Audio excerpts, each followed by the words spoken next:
Hi, I'm Hannah Kupoli and welcome to Men's World Network. The aim of this show is to encourage men to start talking and engage in meaningful conversations through sharing their stories and journey, as well as opinions on various topics such as business, health and well-being, mental health, fatherhood, including showcasing positive male role models who are making huge impacts in our society. So, on today's show, our topic is on the modern day entrepreneur and politics. There is a new force in the making, a new breed of entrepreneurs, young and vibrant politicians. They think big, start small, grow big, and then they change the world. When we say modern day entrepreneurs, I'm not just referring only to industry veterans who have been in the game for a long time, but those who are in our community making huge impacts in business and politics. My guest today is a lecturer, business management director, business development, the founder of Third Eye Communication Limited, executive member for Newham and Barking-and-Dagenham Liberal Democrats. Please welcome Afeezul Saeed Muna. Hi, it's a pleasure to have you on the show. Thanks for coming. It's my pleasure to be here. Thank you. Thank you so much for coming. Thank you very much. I know you've been in business for a long time, and you've also been part of the executive member for Newham and Barking-and-Dagenham Liberal Democrats. And so, what is it that really kind of inspired you, motivated you to kind of start your own business? Well, that's a good start to be introducing myself. Thank you very much for that. You're welcome. I was actually been involved in business educations for many years since I started my graduations. The thing inspired me is that the topic, the subjects, the area of discussion that I'm having with myself, with my own tutors, I really enjoyed that. And I thought that why not start something by ourselves? Yes. So I got involved with the company. So the name of the company, Third Eye Communication, it's been there for many, many years. It's more than 35 years now. Right. My elder brother actually had this company established back in Bangladesh. We started as a media production company where we used to do documentaries, television dramas, and documentaries for international organizations such as UNICEF, Save the Children. And when I moved to United Kingdom in 2008, I started studying and then kind of like thinking, why not bring the company back in UK and make a subsidized center here where I actually can inspire more people by doing things rather than becoming modern day slave of working for somebody else. Yes, being your own boss. And I thought that which way I should go. And I always try not to engage in everything rather than focusing on what is good at me. Yes. So I thought that because I'm in education and training, why not doing something that? So I tried to move from the media and then kind of like opening a different wing in the education sector. So that's how I started. So I established the company back in 2012. We started teaching trainee teachers, young graduates who are interested and inspired to become future leaders in the schools and in different education institutions. So we tried the teaching qualification. Then gradually we introduced more business courses. And recently we have introduced corporate trainings for different organizations, staff development things.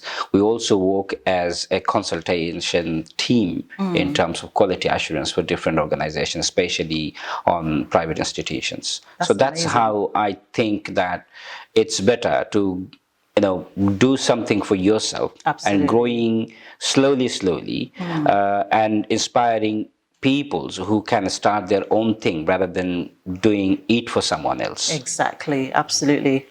12 years of running this business. How have you been able to kind of sort of juggle it around your family life? Has Well, it that affected, was has it affected your family life in any that way? is, yes, it is. It Yeah. is. I mean, it's very difficult to maintain healthy work-life balance. That's And right. I mean, as you know me personally as well, you see, I do lecturing as well in different institutions, and I prefer to do consultations as well. So Yes. I kind of like remain busy 7 days, and I do long shifts from starting from 9 to 9 in the evening. So Wow. you got evening sessions, you got morning sessions, and then weekends. So it's always been a struggle for me to giving time. But then again, what I try to do is that I try to focus on quality timing. So Yes. instead of giving your family 10 hours, 12 hours of time where Yeah. you don't make any good senses, rather than giving an hour, which is a quality time. That's what I try to do. But then again, it was not possible for me without having my wonderful wife backing me on Absolutely, everything yes. by saying that you are free to flow yourself whatever you are doing, Doing, yeah. and I will look after, because I got a young person, I mean 5.5, so he always tried to be with dad, which I tried to do, but then again sometimes it becomes difficult because you got commitments Absolutely. of Indeed, professionalism. yes. But I mean, so far with the blessings of Almighty, my wife managed the family and I manage the outside. So this is the way I try to. And whenever the time we have during the weekends or in the evenings, we try to enjoy ourselves with a quality time. That's amazing. I love the way you have that sort of team support with your wife. I mean, without teamwork, Yeah, it's all about team. I mean, absolutely, yeah. and I always start that with my lessons with my students is that if you think of starting and working for an organization, you have to Yes. think of the which one is the most ancient organization, and it's your family. Your Absolutely. family is the most ancient organizations where we all are team members. So if you looked into the teamwork in the family, you actually learn the management and leadership skills from there. So you Yes. see your dad, you see your mom, you see your elder brothers and sisters, and this is the way you grow that yourself, and they becomes an inspiration. So I think, I mean, it's very impossible at Yeah. this 21st century. If you think of that, you're gonna grow alone. Yeah. That's impossible. Absolutely, that's really true. I just love the way you've just described your family dynamics.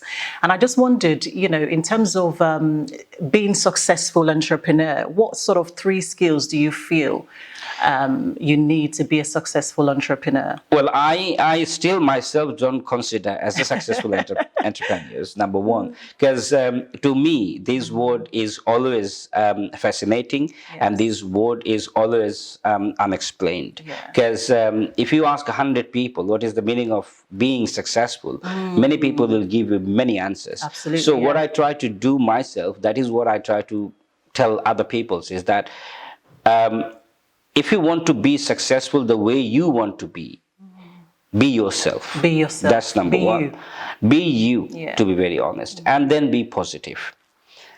And the number third could be is do not try to do everything. Rather than ask yourself what you are good at, and try to identify that what makes you best within you, Yeah. and just focus on that. Absolutely. If you are a good runner, just simply run, because that can give you the future, rather than going into basketball, going into football, because that's Yes, not you. indeed. So we might have identified 10, 20 different skills that we have, but you might have one single thing Yeah. that you are really, really best of. Just try that. Absolutely, indeed. So have you had any sort of challenges or, difficult times in setting up a business? How has it been really so far for you? Well, setting up the business in United Kingdom is very simple, and is very simplified way, because I mean, at least I have to thank that it's not like the traditional mentality of having harassments in terms of establishing a business. So the process of starting a business is very good. Yes, initially it's very difficult to focus on your target market, Yes. because if you look into that, who you are, what's your background, your experience, and your education. These are the 3 different criteria. Is always is going to affect you, either positive way or in the negative way. So you need to identify yourself first, that whom you are going to target. So if I take my examples, I am being an Asian, migrated from a third world country to United Kingdom. I cannot go into the mainstream for the first thing of my growing business. So I must need to consider myself Yeah. into the community that I belongs to boost up to let people know who I am, Yes. and then you grow slowly. So that's one kind of challenge that I faced. And well, there are many companies, there are many institutions are Yes. growing.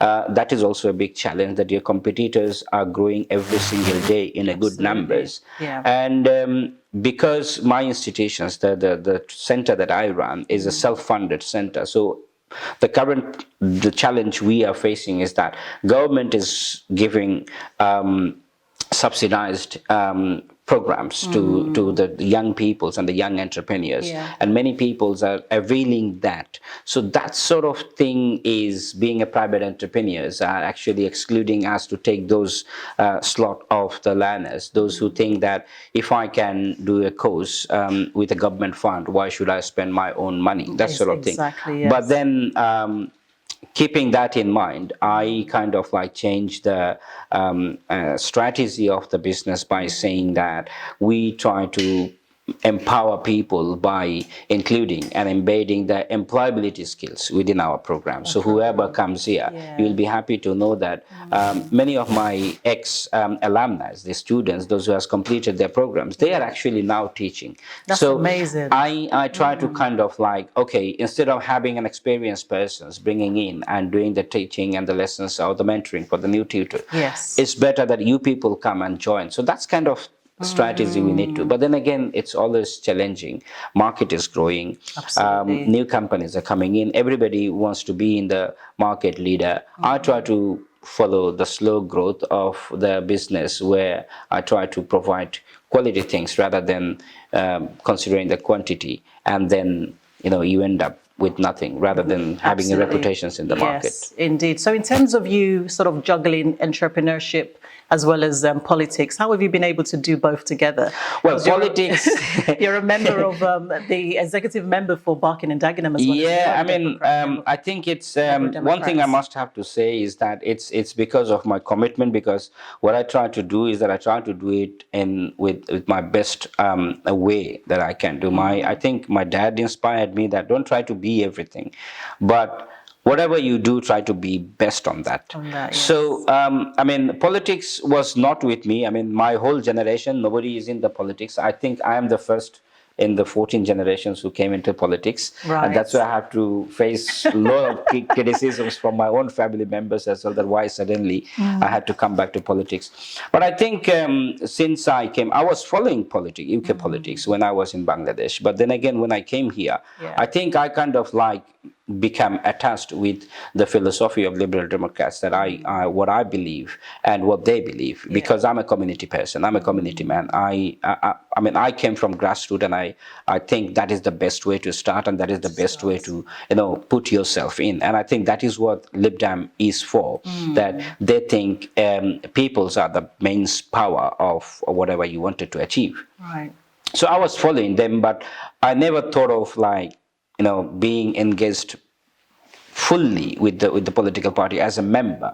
So during I think 2 weeks before the snap elections, I thought that, okay, it's been many years now. I've been supporting them morally and mentally. Now let's do something physically, be an active member. So I joined the party. And then 2 weeks later, we had a snap election. So I had to be very busy. I can imagine. Yeah, I mean, campaign and then you see, you have no experience of politics. I recently joined in the politics, and you thought that, okay, I will give it a slow go. But then suddenly there's a massive election, so you have to. Yes. So I became very active. So I think my commitments and the campaigns and the way I was very enthusiastic, the local party actually appreciated me after the election, that we're going to move you up a little bit from being an ordinary member to an executive member. So that's how I became the executive member, very slow. And then because if you look into the name of the party, the local party is New Barking and Dagenham. So we actually 3 boroughs coming together and there was a very little representations in Barking and Dagenham. And because I live in Dagenham, so that gives me more opportunity to be in the front man of the Dagenham. So I look after that. That's how it is thinking. And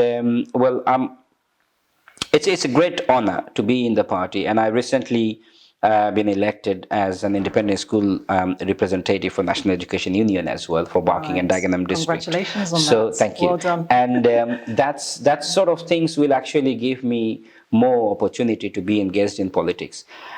Though I'm in politics, but I think I also try to focus myself and my delivery in the politics in relation to education. So anything that comes with education, I know you probably have seen that, Yeah. me campaigning against the funding cuts with educations, campaigning in the different schools, and in organizing social events even to let parents know, to let people know, because many of us, we are not aware what is happening. It's not that we are not interested in politics, it's because that sometimes we don't get the true pictures, or sometimes we've been excluded. And what I believe in myself is that we have to create an opportunity for people to create an environment of inclusiveness. Yes, that is I what believe is the that so main much. main theme for bringing the community together. Because I think at this moment we are too busy on the national events or the international events, ignoring the community.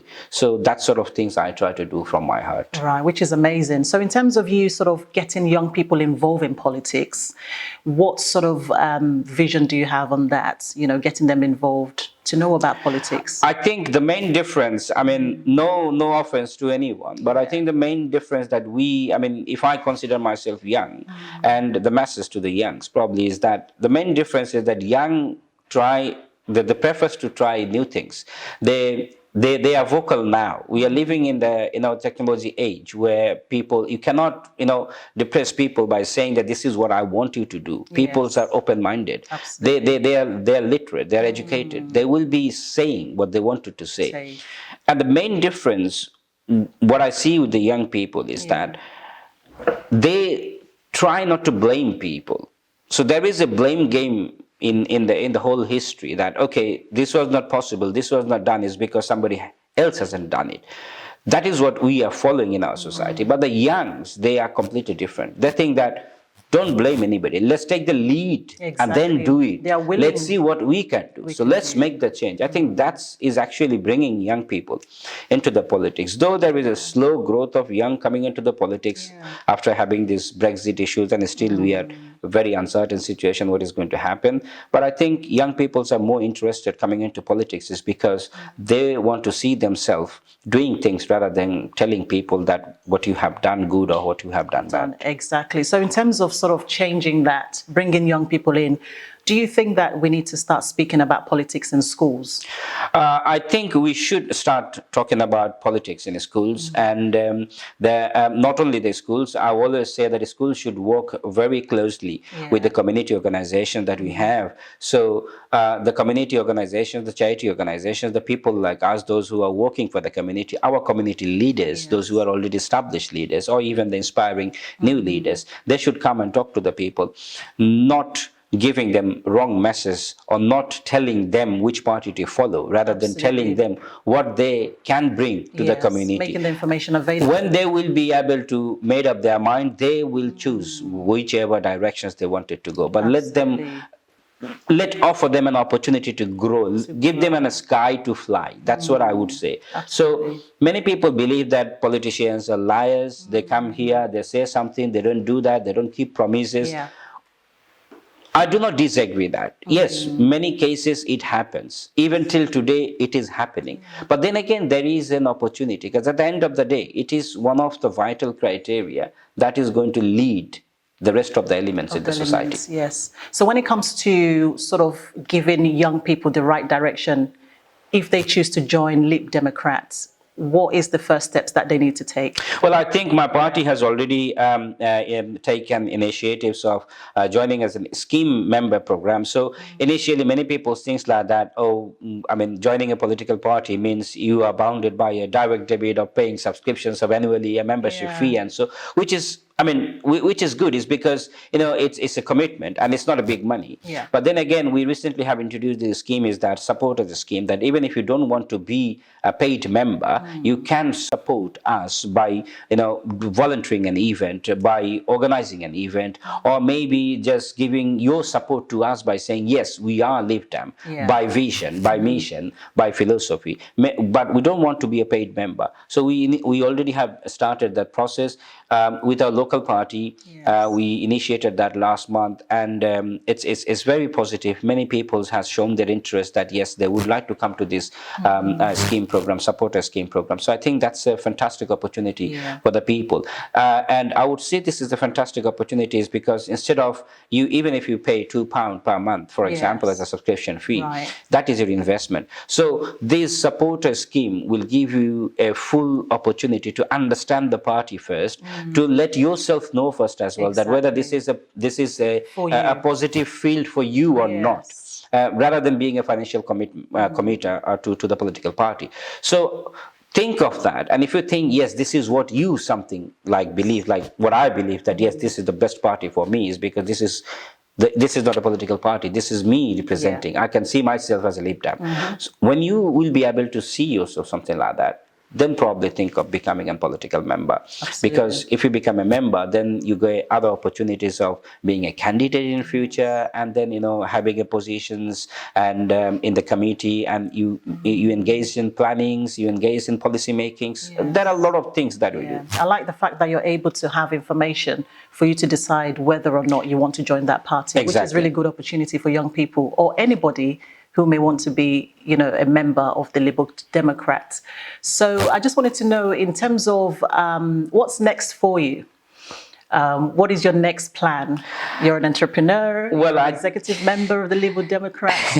You do so many things. I think at this moment I'm just preparing myself for the parliamentary candidate, right? For Dagenham and Rainham. Okay. So that's a big challenge for me, and obviously it's a big challenge in the sense of I'm new in the politics, and it's an established area, and that it's an established area constituency for a particular party. Yeah. So it's going to be a tough call for me to make myself clear about the visions, what I actually want to achieve and what I actually want to bring towards the community. So that's what I'm planning now, though I don't know when it's going to be the next elections, but let's hope it's not going to be very soon. Very soon. Yeah, that's the next one. And the second, I think the second biggest thing is that just to keep carrying on what I'm doing. Which is amazing. It's so commendable. You do so much in this community and also in Newham as well. Yeah, so who is the inspirational person to you? Do you have any inspirational leaders or mentors in your life? Well, there are different stages of my life, and there are many people who inspired me. But I think I will start initially, like as I said, that my dad used to tell me that don't try to engage in everything, rather than try to be best whatever you do. What you do. My elder brother was one of the biggest inspirations for me to decide which way I should go in terms of education, and giving me the opportunity to be an open person. Fantastic. In terms of being exceptionally good in academic career, my professor, Dr. A.K.M. Saiful Majid from University of Dhaka, who actually inspired me. He used to be my economics teacher. Yes. Kind of like how to be exceptional in academics. In terms of politics, yes, I mean, whether I am a Lib Dem and I joined Liberal Democrats is because of Nick Lake. So he is a hero to me, and he will remain a hero to me no matter what happens. Yes. And I think he inspires me every single moment, what I try to do and who I am today. Though I'm not a fantastic, amazing person, but I try to be a community person. Brilliant. And that's what I wanted to be in my whole life. So I think, these are the peoples, and there will be many more people will come in future. Indeed. I believe in learning. Life is a lifelong journey, and I'm ready to learn. Fantastic. Thank you so much, Mr. Saeed, for coming to Men's World Network. It's been amazing. For having me. You're welcome. It's been amazing having you here. Thank you so much. Thank you very much. It's my pleasure. Thank you. Thank you. In the words of Albert Huber, a great man is strong because he's gentle. Thank you so much. And let's keep the momentum going. Join us on our social media platforms. Thanks for watching. See you next week.